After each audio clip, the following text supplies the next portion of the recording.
Neftchi O'zbekiston Superligasining 2026-yilgi mavsumida ham yaqqol chempionlik uchun favoritligini amalda namoyon etmoqda. O'zbekiston Superligasining 4-turi ham o'z nihoyasiga yetdi va unda muxlislar bir qator qiziqarli uchrashuvlarning guvohiga aylanishdi.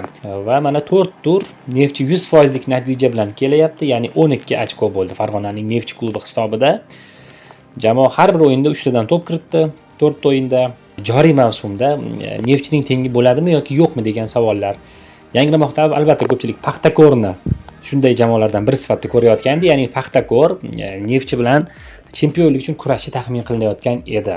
Ammo dastlabki 4 turdan keyin turnir jadvalida Neftchi birinchi o'rinda 100% lik natija bilan kelyapti. Ko'pchilik taxmin qilgandek Nasaf, Navbahor, Dinamo yoki Andijon emas, Buxoro, Lokomotiv jamoalari yaxshi o'rinlarda kelishmoqda. O'zbekiston Superligasida joriy mavsumda qaysi jamoa chempion bo'ladi deb o'ylaysiz? Ya'ni Navbahor, Dinamo, Paxtakor, Nasaf jamoalari chempionlik uchun kurashga qayta olishadimi? Bu borada fikringizni izohda yozib qoldiring. Ushbu mavsum chempioni borasidagi o'zingizning fikringizni yozib qoldiring. Albatta bu biz uchun qiziq. Qaysi jamoa muxlislarining ko'pligi ham biz uchun qiziq albatta.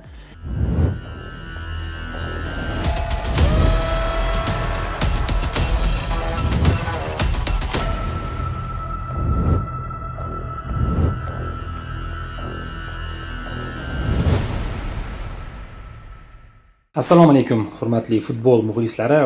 Futbol panoramasi dasturi yana xonadoningiz mehmoni.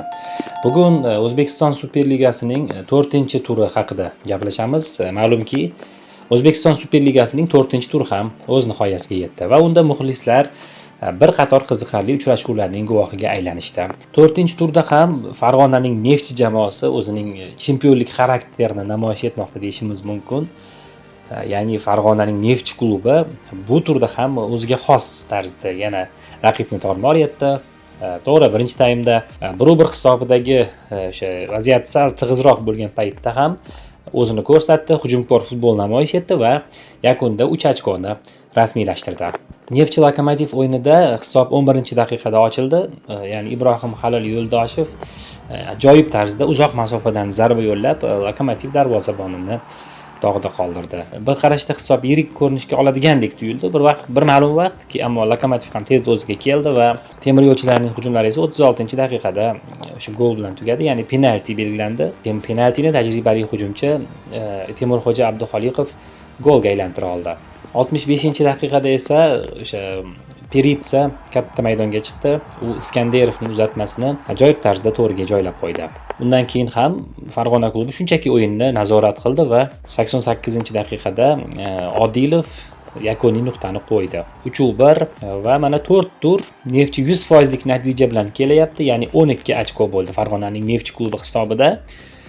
Jamoa har bir o'yinda 3 tadan to'p kiritdi, 4 o'yinda va bu turdagina gol o'tkazib yubordi. Ya'ni 3 ta tur quruq seriya bilan jamoa keldi shu yergacha. Va shuningdek, Superkubok finali shuni ko'rsatyaptiki, Neftchi klubi bu yil yaqqol favoritlarning favoriti ekanligini ko'rsatdi va jamoa juda ham kuchli va joriy mavsumda Neftchining tengi bo'ladimi yoki yo'qmi degan savollar yangramoqda. Albatta ko'pchilik Paxtakorni shunday jamoalardan biri sifatida ko'rayotgandi, ya'ni Paxtakor Neftchi bilan chempionlik uchun kurashi taxmin qilinayotgan edi.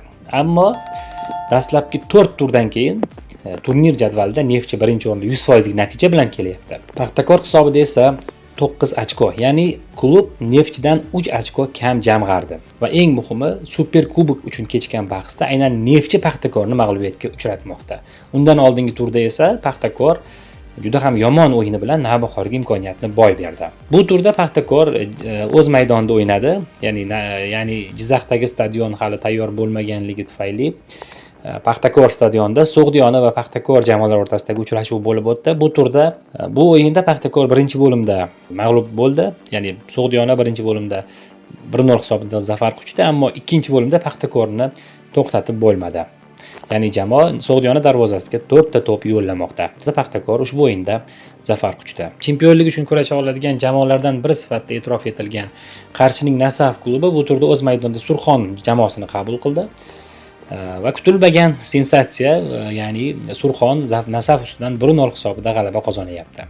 O'yin statistikasi tengma-teng kurash bo'lganini ko'rsatyapti. Ya'ni Nasafda imkoniyatlar ko'proq bo'ldi, Nasaf ko'proq hujum tashkil qildi, ammo hujumlarni samarali yakunlash, ya'ni hujumlarni yakuniga yetkazish statistikasi bir xil. Uchrashuv taqdirini hal qilgan gol so'nggi daqiqalarda kiritildi.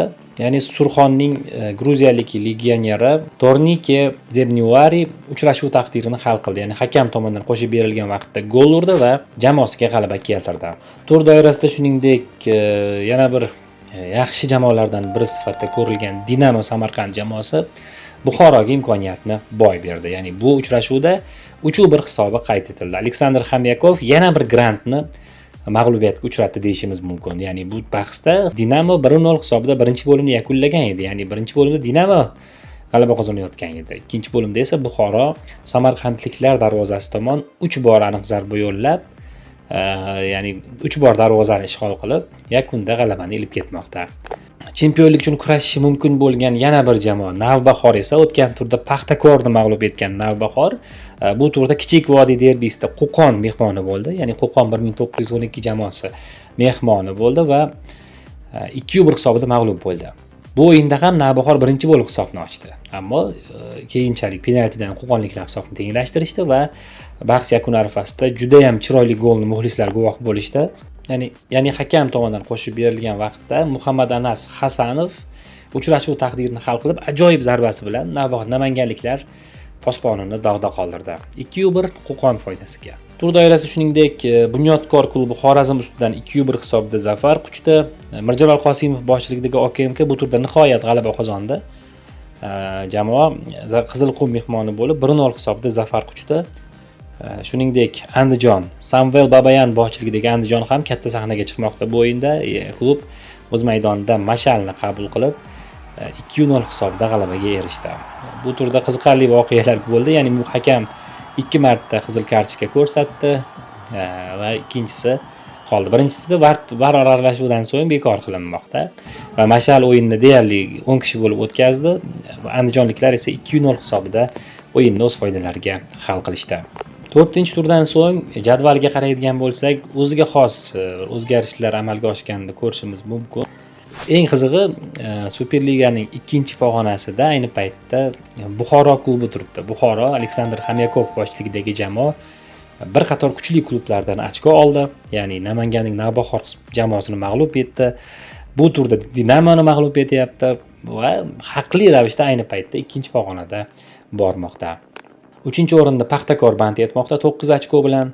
Lokomotiv 4-pog'onada 7 ochko, Nasaf 5-o'rinda 7 ochko va Bunyodkor klubi 7 ochko bilan 6-pog'onani band etib turibdi. Samvel Babayan boshchiligidagi Andijon va Temur Kapadze boshchiligidagi Navbahor klublari 6 ochkodan jamg'arib 7 va 8-o'rinlarda borishmoqda. Shunday qilib 4-tur yakuniga ko'ra qanday xulosalar degan savolga shunday javob qilish mumkinki, Neftchi O'zbekiston Superligasining 2026-yilgi mavsumida ham yaqqol chempionlik uchun favoritligini amalda namoyon etmoqda.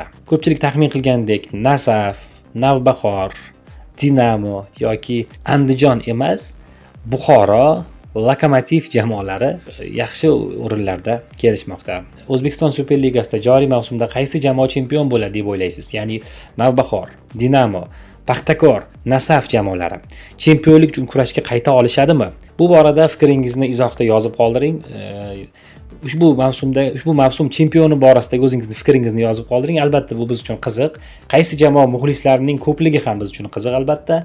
Futbol panoramasi kanali O'zbekiston Superligasini yoritishda davom etmoqda. Biz O'zbekiston Superligasiga oid eng so'nggi xabarlar, voqealarni yoritib boramiz. Shuning uchun ham kanalga obuna bo'lishni unutmang va videoga like bosishni hamda kanalimiz haqidagi o'z fikringizni bildirishni unutmang. Biz bilan qoling azizlar.